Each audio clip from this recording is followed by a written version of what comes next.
You ever drive all the way home and then realize you have absolutely no memory of the journey? Or maybe you find yourself scrolling through your phone without even making a conscious decision to pick it up. Well, today we're going to pull back the curtain on the invisible scripts that run our lives, those powerful hidden forces that put our brains on complete autopilot. So let's start with this kind of funny old fable. You've got a centipede, right? A total pro at walking. Then some toad comes along and asks it, hey, how do you actually do that? Which leg goes after which? And the second the centipede starts thinking about it, it trips over itself, totally paralyzed. Believe it or not, this is a real thing called the centipede effect, and it tells us something really profound about how our own minds work. So what in the world is going on here with the centipede and with us when we're driving home in a daze? It's a process called automaticity. It's basically the brain's amazing, super efficient trick to put complicated stuff on autopilot so our conscious brain can, think about other things. This is exactly why we can do these incredibly complex things, like riding a bike, or speaking our native language, or, driving a car for miles without actively thinking about it. Our brain just learns the script, and then when it's needed, it just hits play. A psychologist named John Bargh, he kind of breaks it down into what you could call the four horsemen of these automatic behaviors. First, we're usually completely unaware they're even happening. Second, we don't mean to start them, they just start. Third, they are crazy efficient, they save us so much mental energy. And finally, and this one is the kicker, once they get going, they can be really, really hard to stop. And if you're thinking, okay, sure, but how often does this really happen? Well, a classic experiment with a Xerox machine in the library shows us just how deep these scripts run and how easy they are to trigger. It's brilliant.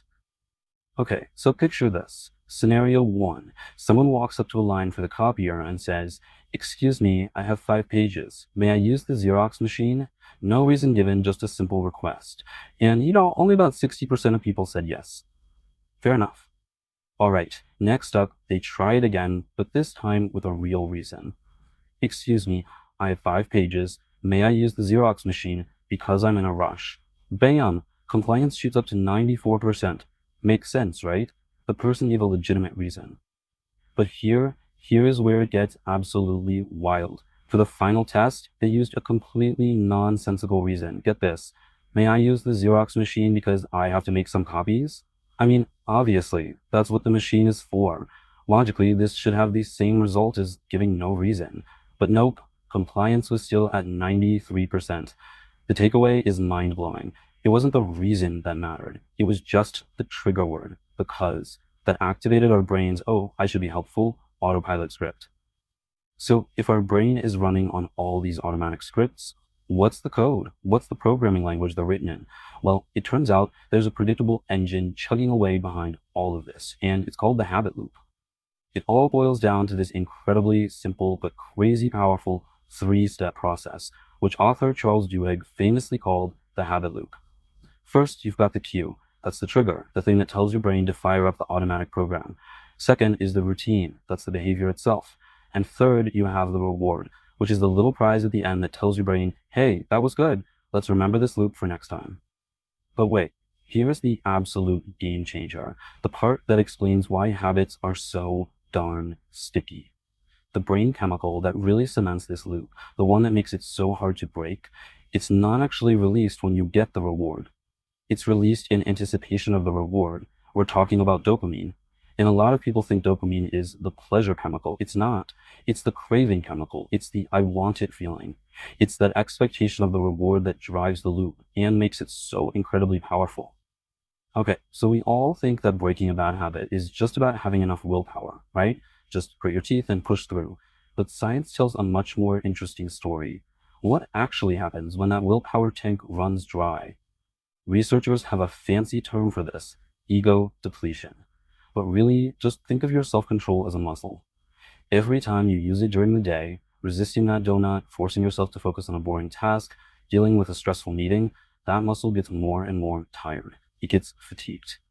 So what happens when that muscle is exhausted? You probably think we just default to our worst habits, our guilty pleasures. But a fascinating study found something else entirely.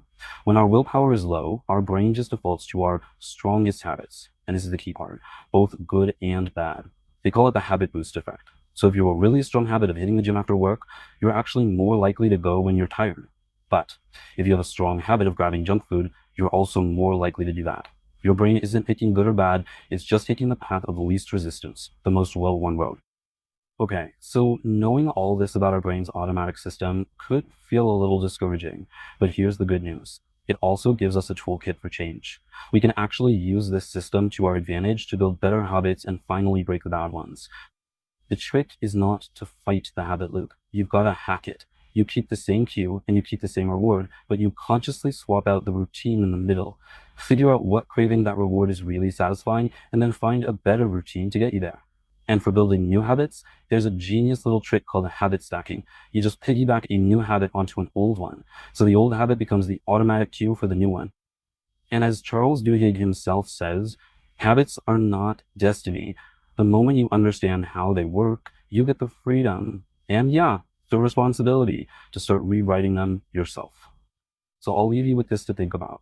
Knowing what we know now, that your brain defaults to its strongest, most practiced habits whenever you're tired or stressed. Which habits are you accidentally strengthening every single day? Which scripts are you making stronger, for better or for worse?